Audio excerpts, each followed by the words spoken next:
Hello friends, good morning to all of you. आज के कुछ इंपॉर्टेंट करंट अफेयर्स को डिस्कस करते हैं। स्टार्ट करते हैं। करें कि former SBI chairman Rajneesh Kumar has joined which business company. SBI के पूर्व अध्यक्ष जो हैं रजनीश कुमार जी किस व्यवसायिक कंपनी में शामिल हो गए हैं।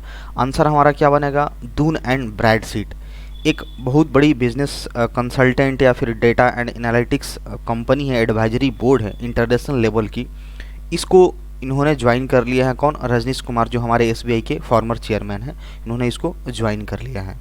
तो former chairman of state bank of India has joined international strategic advisory board of data and analytics. तो ये हमारी एक बोर्ड है, इंटरनेशनल स्ट्रेटेजिक एडवाइजरी बोर्ड है, बिजनेस और डेटा एनालिटिक्स को लेकर के काफ़ी ज़्यादा ये एक्टिव रहती है।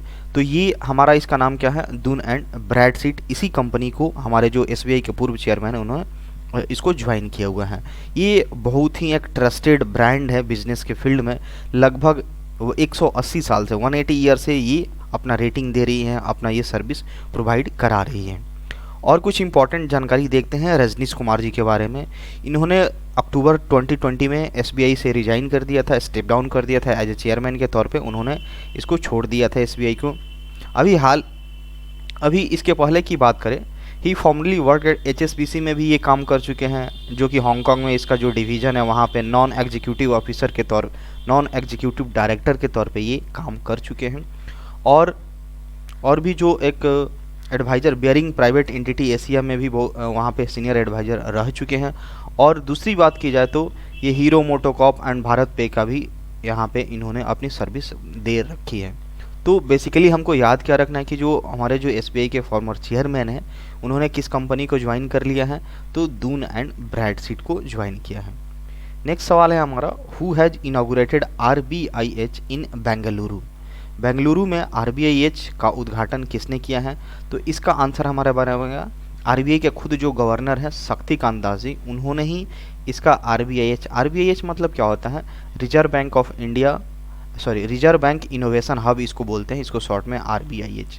तो एक इनोवेशन हब है, पूरा एक तरह से टेक्नोलॉजी को बढ़ावा देने के लिए, इनोवेटिव आइडियाज़ को डेवलप करने के लिए यहाँ पे एक बेंगलुरु में एक हब, जिसको गढ़ बोलते हैं, वहाँ पे ओपन करा गया है। और इसको उद्घाटन किसने किया है? खुद वहाँ के शक्तिकांत दास जी जाकर के किए हुए हैं।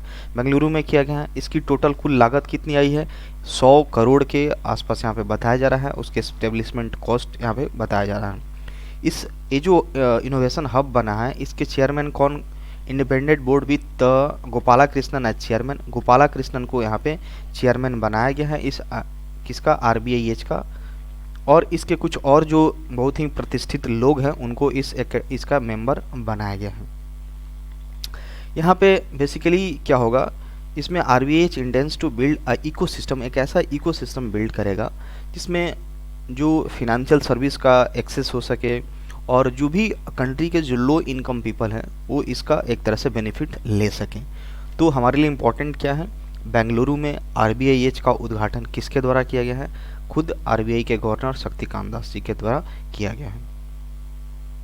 नेक्स्ट हमारा, who has been appointed as advisor in defence ministry. कह रहे कि रक्षा मंत्रालय में सलाहकार के रूप में किसे नियुक्त किया गया है? आंसर बनेगा हमारा लेफ्टिनेंट जनरल विनोद जी खंडरे। ये क्या है? लेफ्टिनेंट जनरल विनोद जी खंडरे को क्या बना दिया गया है? हमारे डिफेंस मिनिस्टर का एडवाइज़र बना दिया गया है। तो इनके बारे में कुछ यहाँ पे कुछ जानकारियाँ दे रखी हैं। इन्होंने आर्मी से कब रिटायर लिया था? जनवरी 2018 में यहाँ पे इन्होंने रिटायर ले लिया था। ये आपका काम कर चुके कहाँ पे? मिलिट्री एडवाइज़र के तौर पे, पीएमओ के लिए मिलिट्री एडवाइज़र के तौर पे काम कर चुके हैं। डायरेक्टर जनरल रह चुके हैं डिफेंस इंटेलिजेंस एजेंसी के, और deputy chief of integrated defence staff for intelligence भी यहाँ पे रह चुके हैं। और इन्होंने कब ज्वाइन किया था? एक तरह से देखा जाए तो सितंबर 1979 को गढ़वाल राइफल्स, जो 14 एक बटालियन होते हैं, ग्रुप होता है, इस ग्रुप में उन्होंने ज्वाइन किया था। और लगभग जो जितने भी मुश्किल मतलब काफ़ी एक टेंशन वाले फील्ड, एक तरह से जो एरिया होता है, टेरिटरी होते हैं, यहाँ पे उन्होंने अपनी ऑपरेशनल ड्यूटी दे रखी हैं, जैसे कि सियाचिन हो गया, जम्मू कश्मीर हो गया, सिक्किम हो गया, नॉर्थ ईस्ट के बहुत सारे एरियाज़ में डिकेड्स तक, लगभग 4 डिकेड्स तक इन्होंने यहाँ पे अपनी सर्विस प्रोवाइड करी है। तो यहाँ पे आंसर हमारा क्या है कि डिफेंस मिनिस्ट्री का एडवाइज़र किसे नियुक्त किया गया है, तो आंसर बनेगा लेफ्टिनेंट जनरल विनोद जी खांडरे को बनाया गया है। वर्ल्ड थिएटर डे कब मनाया गया है, आज ही मनाया जा रहा है 27 मार्च को यहाँ पे वर्ल्ड थिएटर डे मनाया जा रहा है। इसमें क्या होगा, थिएटर के प्रति, लोगों के प्रति अवेयरनेस क्रिएट करने के लिए बहुत सारे लोग अगर थिएटर को और आगे इम्प्रूव करना चाहते हैं, उसको एज ए करियर बना करके फिर आगे अपने फील्ड में बेहतर करना चाहते हैं, तो इन सारी चीज़ों को लेकर के यहाँ पे क्या मनाया जाता है, वर्ल्ड थिएटर डे कब मनाया जाता है, 27 मार्च को मनाया जाता है। नेक्स्ट हमारा which two company has collaborated to develop indigenous air traffic management system, कह रहा है कि स्वदेशी वायु यातायात प्रबंधन प्रणाली विकसित करने के लिए किन 2 कंपनियों ने सहयोग किया है, तो आंसर बनेगा हमारा AAI और BEL, airport Authority of India and Bharat electronics limited. ये दोनों मिल करके क्या एक जो हमारे एयरपोर्ट्स, इंडिया में जितने सारे एयरपोर्ट्स हैं वहाँ पे जो ट्रैफिक का जो प्रॉब्लम होता है या फिर ट्रैफिक मैनेजमेंट को और बेहतर बनाने के लिए इन दोनों ने एक टाई अप किया हुआ है ताकि इसके ट्रैफिक मैनेजमेंट को सही किया जा सके। Trying to develop of system of for air traffic management and surface movement of aircraft at airports across the country, जो कि यहाँ पे जो भी एयरपोर्ट्स पे जितने सारे एयरपोर्ट्स हैं इंडिया में, वहाँ की ट्रैफिक मैनेजमेंट को बेहतर बनाने के लिए यहाँ पे एक किया जा रहा है। तो इन्होंने एक ऐसा डेवलप किया है जिसका नाम क्या है, ATMS। ATMS क्या होता है, air traffic management system with advance surface movement guidance and control system. तो यहाँ पे इसके साथ ये लोग टाई अप करके बना रहे हैं ताकि पूरे मैनेजमेंट्स को, ट्रैफिक मैनेजमेंट को अच्छे से कंट्रोल किया जा सके। तो बेसिक हमारा मुद्दा यही है कि जो हमारा क्या है, कौन सी 2 कंपनी है जो एयर ट्रैफिक मैनेजमेंट सिस्टम को के साथ कोलैबोरेट की हैं ताकि वहाँ के ट्रैफिक मैनेजमेंट को सही किया जा सके। आंसर क्या बनेगा, Airport Authority of India and Bharat electronics limited. Next हमारा which company is going to acquire neo bank Avail Finance, कौन सी company neo bank Avail Finance का अधिग्रहण करने जा रही है, आंसर बनेगा ओला, जो हमारा एक तरह से कैब कंपनी है, जो हम लोग ओला बुक करते हैं एक तरह से। तो एक कंपनी है जिसने क्या किया है, इस फिनांस जो नियो बैंक एवेल फिनांस में एक्विजिशन कर रहा है ताकि वो क्या कर सके, मेन पर्पस इसका क्या है, अपने बिजनेस को एक्सपेंड कर सके। Avail in order to expand its financial service offering, जो भी ओला का जो फिनेंशियल सर्विस ऑफरिंग है उसको और ज़्यादा विस्तृत कर सके, एक्सपेंड कर सके, तो इसी पर्पस के लिए वो इसका एक्विजिशन कर रहा है।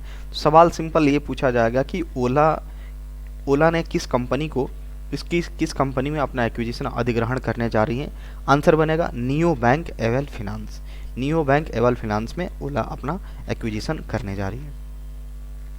नेक्स्ट हमारा NATO extends Jens Stoltenberg term by a year, जो नाटो के एक सेक्रेटरी जनरल हैं, सेक्रेटरी जनरल जो इनका नाम क्या है, जेंस स्टोलनबर्ग, इनका कार्यकाल को 1 साल के लिए और बढ़ा दिया गया है। ये कब तक रहेंगे, सितंबर 30, 2023 तक इनका कार्यकाल को बढ़ा दिया गया है। तो नाटो के सेक्रेटरी जनरल याद रखना है जेंस स्टोलनबर्ग जो है। हाल ही में यहाँ पे एक ब्रुसेल्स में नाटो कॉन्फ्रेंस हुआ जहाँ पे यूएस प्रेसिडेंट जॉय बिडेन और भी जो नाटो के जो अदर रेपुटेड लीडर्स थे उन्होंने डिसाइड किया कि इन्हीं को, डैट मीन्स जेंस स्टोलनबर्ग को कार्यकाल को 1 साल के लिए एक्सटेंड कर दिया गया। इन्होंने अपना कुछ ट्वीट किया है, I am honoured by NATO heads of state, like that इन्होंने अपना कुछ ट्वीट करके इन्होंने अपना बताया है। नेक्स्ट है हमारा NITI Aayog releases export preparedness index 2021 Gujarat again tops. NITI Aayog हमें ये इसका दूसरा एडिशन है। एक्सपोर्ट प्रिपेयर्डनेस इंडेक्स में क्या होता है कि कोई भी राज्य, कोई भी यूनियन टेरिटरी कितना वो प्रिपेयर है, कितना तैयार है एक्सपोर्ट करने के लिए, वहाँ पे बिजनेस सेटअप करने की क्या पॉसिबिलिटी है, कितना ईजीनेस है, वहाँ पे ट्रांसपोर्ट कनेक्टिविटी कितनी है। तो इन्हीं सारी चीज़ों को लेकर के एक लिस्ट बनाया जाता है और इस लिस्ट में दोबारा से टॉप कौन कर गया है, एक्सपोर्ट प्रिपेयर्डनेस इंडेक्स में कौन टॉप कर गया है, गुजरात फिर से टॉप कर गया है। अगर दूसरे की बात करी जाए तो यहाँ पे दूसरे नंबर पे महाराष्ट्र है, कर्नाटका है, तमिलनाडु है, सेकंड थर्ड फोर्थ पे यहाँ पे आता है। तो ये पूछा जा सकता है कि जो एक्सपोर्ट प्रिपेयर्डनेस इंडेक्स कौन रिलीज करता है, नीति आयोग, इसका ये सेकंड एडिशन था, फिर से गुजरात टॉप कर गया है। नेक्स्ट है हमारा 15th edition of Indian Premier League IPL begins. कल से हमारा आईपीएल फिर से शुरू हो गया है। इसका एक कितना एडिशन है, 15वां एडिशन है, कल ही से स्टार्ट हो गया है। तो अब इसमें सबको पता है कि टोटल कितनी टीम आ गई हैं, 10 आ गई हैं। पहले 8 हुआ करती थी, अब 10 हो गई है। किसका एडिशन हुआ, लखनऊ सुपर जायंट्स और गुजरात का, यहाँ पे गुजरात टाइटंस का इसमें एडिशन हुआ है, जिसकी वजह से यहाँ पे टोटल 10 अब हो गई हैं। ये इंपॉर्टेंट है, 15वां एडिशन है। इसमें टोटल कितने गेम्स खेले जाएंगे, पहले शेड्यूल था कि 60 होगा, बट इसको इंक्रीज करके 74 कर दिया गया है। तो इम्पॉर्टेंट ये है, आईपीएल का 15वां एडिशन शुरू हो गया है। टोटल टीम कितनी होगी, 10। टोटल मैच कितने खेले जाएंगे, 74। नेक्स्ट है हमारा Indian navy's western naval command conducts Prasthan exercise. जो इंडियन नेवी की एक वेस्टर्न नेवल कमांड है, उन्होंने क्या कंडक्ट करा है, एक एक्सरसाइज कंडक्ट करा है, जिसका नाम क्या है, प्रस्थान। तो ये क्या है, an offshore security exercise. Offshore है, समुद्र के थोड़ा सा अंदर जाकर के एक ऑफशोर एक्सरसाइज कराया जाता है, जिसका नाम क्या है, Prasthan. In the offshore development area the Mumbai coast. जो मुंबई के आसपास वाला एरिया है, वहाँ पे ये कराया गया है। ये क्या किया जाता है, एक्सरसाइज कंडक्टेड एवरी 6 मंथ। हर एक 6 मंथ में एक बार कराया जाता है, टू इंश्योर ऑफशोर सिक्योरिटी, ताकि जो हमारी ऑफशोर सिक्योरिटी है, समुद्र के अंदर किस लेवल की सिक्योरिटी है, उसको सुनिश्चित करने के लिए हर एक 6 महीने पे ये प्रस्थान नामक exercise navy western naval command के द्वारा कराया जाता है। नेक्स्ट है हमारा अर्थ आवर 2022 कब सेलिब्रेट किया गया, यानी कल ही 26 मार्च को, डेट मीन्स कल ही सेलिब्रेट कराया गया है। ये पूरे वर्ल्ड में सेलिब्रेट किया गया to show support for fight against climate change and commitment towards better planet. जो हमारे जो क्लाइमेट चेंज हो रहा है और हम कैसे एक बेटर प्लेनेट की तरफ मूव कर सकते हैं, इन सारी चीज़ों को ध्यान में रखते हुए यहाँ पे किया जाएगा। यहाँ पे एक इस डे के तहत ये सारे जो पीपल्स, जो इंडिविजुअल्स हैं, उनको ये इनकरेज किया जाता है कि आप क्या करें, 1 घंटे तक अपना लाइट को स्विच ऑफ रखें। जो भी घर में जो भी इलेक्ट्रॉनिक गैजेट्स हैं, अप्लायंसेज हैं, उसको आप 1 घंटे तक उसको ऑफ करके रखें, ताकि क्या हो सके, एक तरह से पावर को क्या सेव किया जा सके। तो यही इसका एक इनकरेजमेंट किया जाता है हर एक इंडिविजुअल्स को। 26 मार्च को मनाया जाता है। थीम इस बार का क्या रहा है, थीम इम्पॉर्टेंट होगा, सेव आवर फ्यूचर। जो अर्थ आवर 2022 का थीम क्या था, save our future. It is a world wide movement organise by world wide fund, WWF के द्वारा इसको क्या किया जाता है, ऑर्गेनाइज कराया जाता है। Encouraging individuals, communities, corporates and household to turn off their lights for 1 hour. ये बताया जाता है, इनकरेज किया जाता है कि आप कम से कम 1 घंटे तक आप सब लाइट्स को ऑफ रखें, ताकि यहाँ पे एक तरह से थोड़ा बैलेंस क्रिएट किया जा सके। नेक्स्ट है हमारा centre designates 5 October as national dolphin day. Centre ने क्या डेजिग्नेट किया है, क्या उसको नामित कर दिया है, 5 अक्टूबर को अब क्या मनाया जाएगा, नेशनल डॉल्फिन डे के रूप में मनाया जाएगा 5 अक्टूबर को। तो हमारे जो union minister of environment, forest and जो क्लाइमेट चेंज है, इन्होंने ये घोषणा करी है, ताकि इससे क्या हो सके, जो भी डॉल्फिन का एक प्रजाति ख़त्म होते जा रहा है, तो उसको क्या किया जा सके, कंजर्व किया जा सके, उसको लेके अवेयरनेस क्रिएट किया जा सके। ये हमारे एक तरह से देखा जाए तो एक्वेटिक इकोसिस्टम का बहुत ही अच्छा एक इंडिकेटर है dolphins. Conservation of the dolphin will benefit the survival of the species and people dependent of aquatic system. जो भी इनका अगर सर्वाइवल होगा, ये ज़्यादा से ज़्यादा मात्रा में बढ़ेंगी, इनका कंजर्वेशन होगा, तो एक्वेटिक सिस्टम पे जो लोग डिपेंडेंट हैं उनके लिए बहुत बेहतर होगा। ये ज़्यादातर कहाँ पाई जाती हैं, गंगा में, और दूसरी जो साउथ एशिया की जो अदर नदियाँ हैं उसमें यहाँ पे पाई जाती हैं। तो गंगा और साउथ एशिया की रिवर्स में ये पाई जाती है। नेक्स्ट है हमारा union minister inaugurates 3 day north east festival, जिसका नाम क्या है, ईशान मंथन। जो हमारे यूनियन मिनिस्टर हैं, उन्होंने क्या किया है, नॉर्थ ईस्ट फेस्टिवल का इनागुरेट किया है, शुभारंभ किया है, इसका नाम क्या है, ईशान मंथन। इसमें क्या किया जाएगा, ये चलेगा कब से कब तक, जो हमारे जी किशन रेड्डी है उन्होंने ही इसके 3 दिन ये चलेगा प्रोग्राम, जिसका नाम क्या है, नॉर्थ ईस्ट फेस्टिवल ईशान मंथन नाम रखा गया है।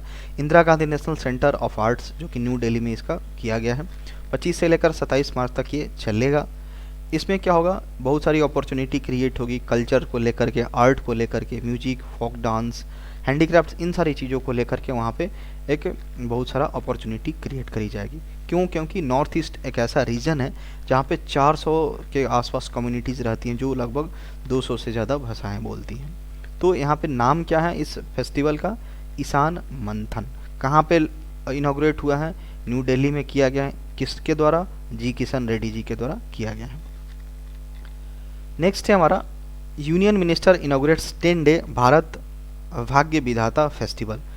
ये जो हमारी वुमेन एंड चाइल्ड डेवलपमेंट है स्मृति ईरानी जी, उन्होंने नहीं 10 डे का एक मेगा रेड फोर्ट फेस्टिवल है उसका शुभारंभ किया गया है, जिसका टाइटल क्या रखा गया है? भारत भाग्य विधाता। जो कि रेड फोर्ट दिल्ली का जो आज़ादी का हम लोग अमृत महोत्सव मना रहे हैं, उसी को लेकर के यहाँ पे रेड फोर्ट दिल्ली में ये एक तरह से इसका इनॉग्रेशन किया गया है। जो इसमें डालमिया भारत ग्रुप इसमें कोलाबोरेशंस करके इस रेड फोर्ट के जो मोमेंटम मित्रा हैं इसके तहत वो कोलाबोरेशंस किया है और इसको सपोर्ट करने के लिए।